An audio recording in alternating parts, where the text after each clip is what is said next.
Good morning, everybody. Here we are, another wonderful opportunity the Lord's blessed us with to get our dose of God's Word to get our day kicked off right. This morning I want to talk about what kind of a mind do we have. In other words, what I'm saying is what type of thought process do we have? Is our thoughts focused on pleasing God? Is our thoughts focused on pleasing ourselves, but yet acknowledging God? Paul addresses this in Romans, the 8th chapter. Romans chapter 8 and in verse 5, the apostle says, "For those who live according to the flesh set their minds on the things of the flesh. But those who live according to the Spirit, the things of the Spirit." Now, let us pause and consider this for just a moment. If I have my mind set and doing the things of the flesh, I mean carnally minded, that living on my terms. Notice what he says. And the Bible goes on to say, there is a contrast. My mind is either set on self, which would be carnal or flesh, or my mind is set on the things of God and doing those things that are pleasing to Him. Now, we have so many out in the world today that acknowledge God, say that they're believers, but yet you never see them in a church building. You never see them talk anything about God unless some tragedy happens or something like that. Right? But they're really living their lives on their terms, acknowledging God, but living really at the end of the day for self. There's a consequence for that. We cannot have that type of a mindset, that type of a thought process. Paul goes on, verse 6, he says, "For to be carnally minded is death, but to be spiritually minded is life and peace." Now notice this. Very serious point that we need to grasp and understand is that if our mind is set on doing and living our life on our terms and thinking that God's grace and His mercy in John 3:16 is going to take care of my willful sin, then I am deceiving myself. Paul said that's death. There's a huge trend out in the world is that people are living so-called organized religion. And trying to have this relationship or this spiritual type of thing without organized religion. I just want to give you a little something to think about. You can't get to heaven like that. We cannot get to heaven without assembling and worshiping God. We cannot get to heaven without proclaiming His death and His sacrifice when the church is gathered together on the first day of the week, the Lord's Supper. We cannot get to heaven without giving back into the treasury for the needy saints and for the spreading of the gospel. Cannot get to heaven without telling others about Jesus Christ. And so there is this mindset that's growing and gaining traction out in the world today. It's like, well, I can just have this relationship with God. Listen, let's just think about this for just a moment. Do earthly relationships work like that?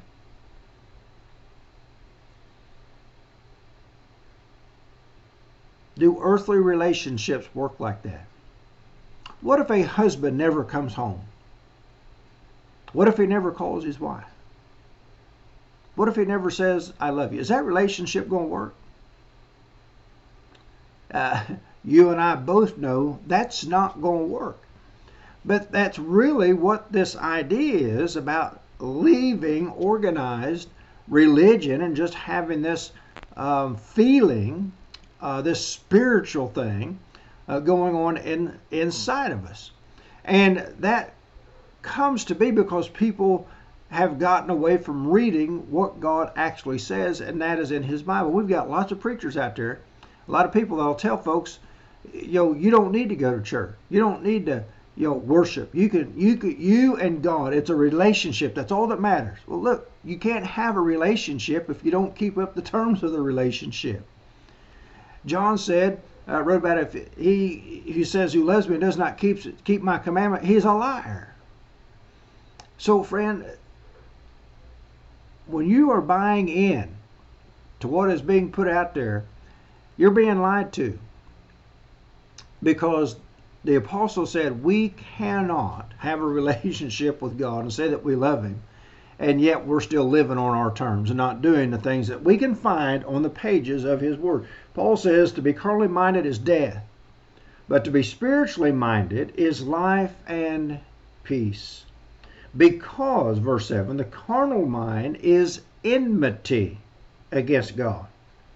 For it is not subject to the law of God, nor can it be. My friend, that goes into what we just got done talking about this concept of just this relationship only in my mind, and I'm good with God. No, I have to be subject to God. I have to do what God says. I have to live the way he dictates. I have to practice what he says. I have to believe the right things, and so on and so forth. And so what am I subjecting myself to? Me or God? Confessing him, quoting John 3:16, acknowledging God, that's not being subjected to God. That's just acknowledge. That's just words. So Paul says here, if I'm carnally minded, that's death. To be carnally minded is enmity against God. Why? Because I'm not doing his will. I'm not doing the things of God. I'm doing mine. Verse 8.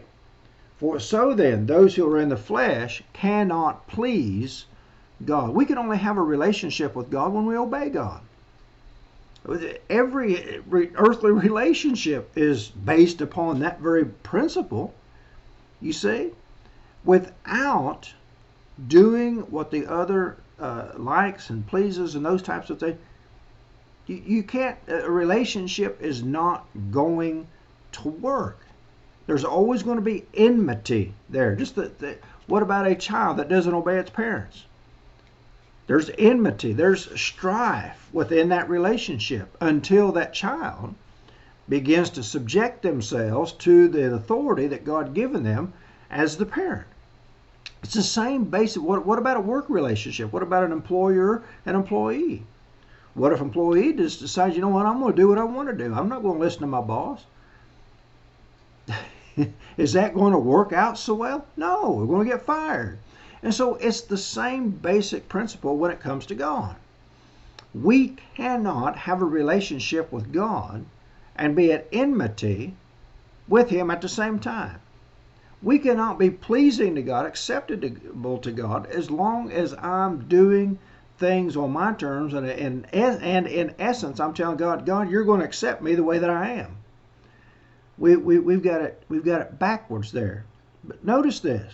Think of these words that Paul's saying. Carnally minded is death. Carnal mind is enmity. To have a fleshly mind, I cannot please God. There's your dose of God's Word today. I hope it will do us some good and get our wheels turning and get us away from this eternal damaging concept is that we don't need organized religion. We cannot have God without doing his will, and that's only found in the pages of his book. Hey, hope you all have a great day. Lord willing, we'll get back tomorrow and we'll get us another dose of God's Word. We'll see you then.